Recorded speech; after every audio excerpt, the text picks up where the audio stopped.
Hi everyone, my name is Carolyn Menezes and I'm from Mount Rosary Parish, Santakatti, Udpi Diocese.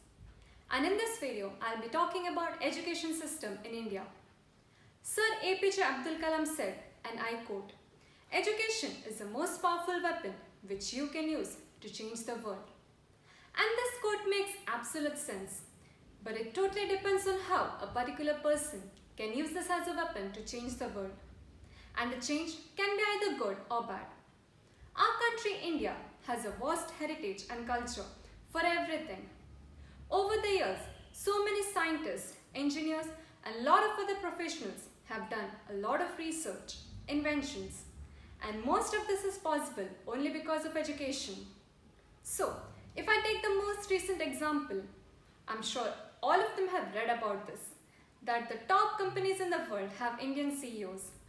Sundar Pichai for Google, Satya Nadella, Microsoft, Parag Agarwal, Twitter, and so on. And all of them have studied in IITs, and IITs is in our country. So before we start commenting on how good or bad the education system in India is, let's focus on the brighter side, and then let's talk about how there are so many areas which has to be improved.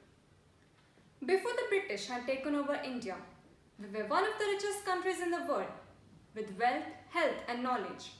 Having our own system of education and the availability of huge financial resources that made it possible to provide the students with best education.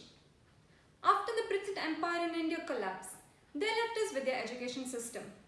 Since then, the British has brought many developments in the way they provide, but the same cannot be said for us Indians. We are studying the same curriculum from ages, with no major development at all. From now on, I'll be talking against the education system in India. Our country is evolving in all the sectors, but it seems like education-wise, there are still a lot of things which needs to be done. Education system in India is monotonous. Like children go to school, they sit for 40 minutes to 1 hour class, they come back and they do the homework. And this process continues. This system is boring.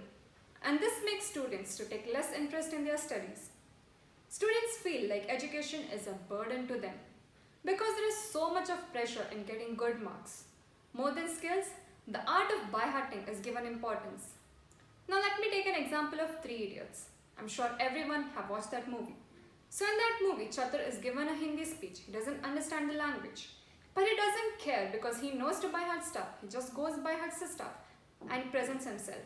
Without knowing the meaning, he just goes and presents himself and make a fool out of himself.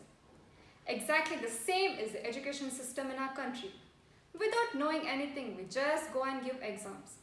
But when it comes to the real world, it creates a lot of problems.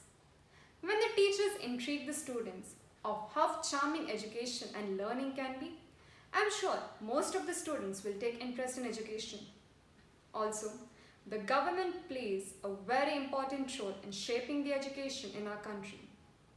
Many policies have been introduced by our government to overcome the drawbacks, but it still seems like it's not enough. Some of the problems I'd like to address are lack of practical knowledge. This is one of the most important problems to be addressed. Education here depends just on academic record, not overall performance. Now, for example, if you want to learn cycling, you need to go out, you need to go on the road and practice. But according to the education system in India, you're given a book on how to learn cycling. You just read the book and you don't have the practical knowledge about it. So when it comes to face the real world, it creates a lot of issues. One more problem is no scope for other fields. So education is not only reading books. It can be music, it can be art, it can be sports, etc. So the problem is our country is not giving the same importance for everything. So that's the area which can be improved. And one more thing is the quality of teachers. There are so many teachers with good education, but the problem is they don't understand how really to communicate with the students, how really to connect with them, and how really to get the students to get interested.